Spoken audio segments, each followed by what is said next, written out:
Imagine you can't see what's in front of you. Pretty scary, right? In physical terms, it makes a huge difference. And the same is true of the way we manage risk. Risk blindness can be a major problem for some people or projects or organisations. If we can't see risk, we can't manage it because we don't know it's there. Risk management scans the future. It gives us an indication of what's in front of us so we can prepare and position ourselves appropriately. If we see something potentially harmful coming our way, then we can avoid it or protect ourselves in advance.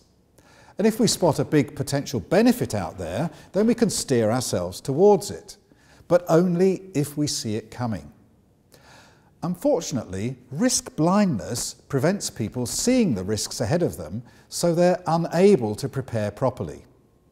Obviously, this means that people and project teams and organisations who are risk blind will have a lot of unpleasant surprises as they bump into things that they didn't see coming. Some of those things will be harmful, causing delays or extra cost or accidents or damage to reputation, and we call those things threats. But risk blindness can also cause us to walk straight past things that might have been helpful if we'd only seen them. Things that would have allowed us to work faster, smarter, cheaper if we'd taken advantage of them. And we call those things opportunities. So risk-blind people are often surprised by avoidable threats which they couldn't manage because they didn't see them coming. And they also miss many opportunities that they should have captured and turned into benefits. But instead, the opportunity passes them by and they're completely unaware of it. Frequent unpleasant surprises and missed opportunities lead to a culture of firefighting and crisis management in our projects and businesses, as we have to cope with the results of unmanaged risk. And then this distracts us from the real job of getting on with creating value and delivering benefits to our stakeholders. We become reactive, which isn't always the best way to deal with things, instead of having time to consider our options and respond properly. Risk-blind people also find it hard to understand what others are talking about when they describe risk. They just don't see it.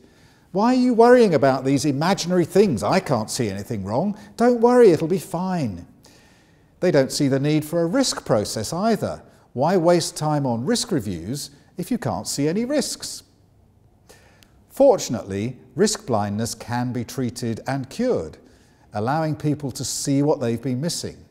First, risk-blind individuals or projects or organisations need to become aware that there are risks out there that they can't see but that could affect them.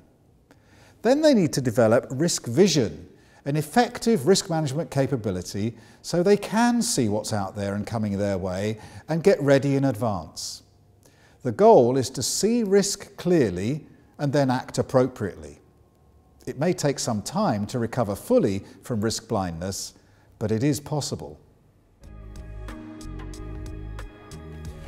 You've heard a little about one of these risk ailments, but in fact there are 10.